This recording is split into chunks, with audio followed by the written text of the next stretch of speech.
ഒന്നിച്ച് ഒന്നായി ഒന്നാവാമെന്ന സന്ദേശമുയർത്തി കാവശ്ശേരി GLP സ്കൂളിൽ പ്രവേശനോത്സവം നടത്തി.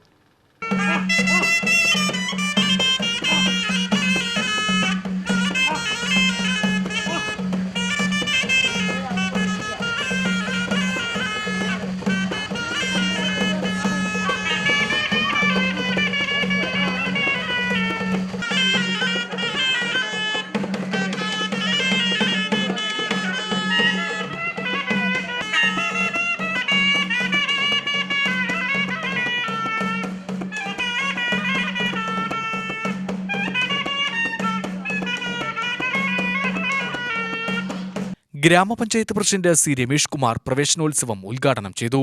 അപ്പോൾ നമ്മുടെ സ്കൂള് എന്നും മുൻപന്തി വരണം നമ്മൾ ആഗ്രഹിക്കുന്നതാണ്. കാരണം പറഞ്ഞാൽ ഈ സ്കൂളുകൾ വിജയിച്ചാലേ നമ്മുടെ നാടിന് മെച്ചമുള്ളൂ. അല്ലാതെ പ്രൈവറ്റ് സ്കൂളുകൾ മെച്ചപ്പെട്ടതുകൊണ്ട് ഒരു കാര്യമില്ല. നമ്മളിപ്പോൾ ഈ വിദ്യാലയങ്ങളുടെ ടീച്ചർമാരുടെ ഞാനിപ്പോൾ വന്നിടത്തോളം 5 കൊല്ലം വളരെ ആക്റ്റീവായി നിൽക്കുന്ന അധ്യാപകരും ടീച്ചർമാരുണ്ട്. എന്ത് കാര്യങ്ങൾക്ക് അവർ വിളിച്ച് പറഞ്ഞ് കുട്ടികളുടെ കാര്യങ്ങൾ ഇടപെടുന്നത് അങ്ങനെയല്ലേ വേണ്ടത്. അതല്ലേ ഇവിടെ നടക്കുന്നത്. പിന്നെ എന്തുകൊണ്ട് നമ്മൾ ഈ സ്കൂളിൽ നിന്ന് മാറിപ്പോട്ട കാര്യം?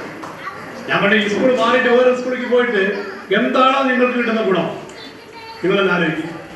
ഇപ്പൊ ഞാൻ ചോദിക്കട്ടെ, ഈ വക കാര്യങ്ങള് സർക്കാരിന്റെ പൈസയാണ് നടക്കുന്നത്.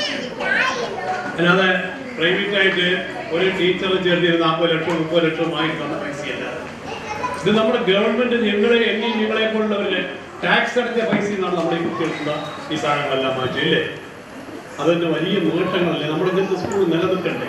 വാർഡ് മെമ്പർ സുജാത ചന്ദ്രൻ അധ്യക്ഷയായി. ആരോഗ്യ വിദ്യാഭ്യാസ standing committee chairperson Girijarajan, Saharabanu, Gopan, Jasmin, Archana എന്നിവർ ആശംസകൾ അർപ്പിച്ചു. വി സുരേഷ് ബാബു സ്വാഗതവും സന്ധ്യ നന്ദിയും പറഞ്ഞു.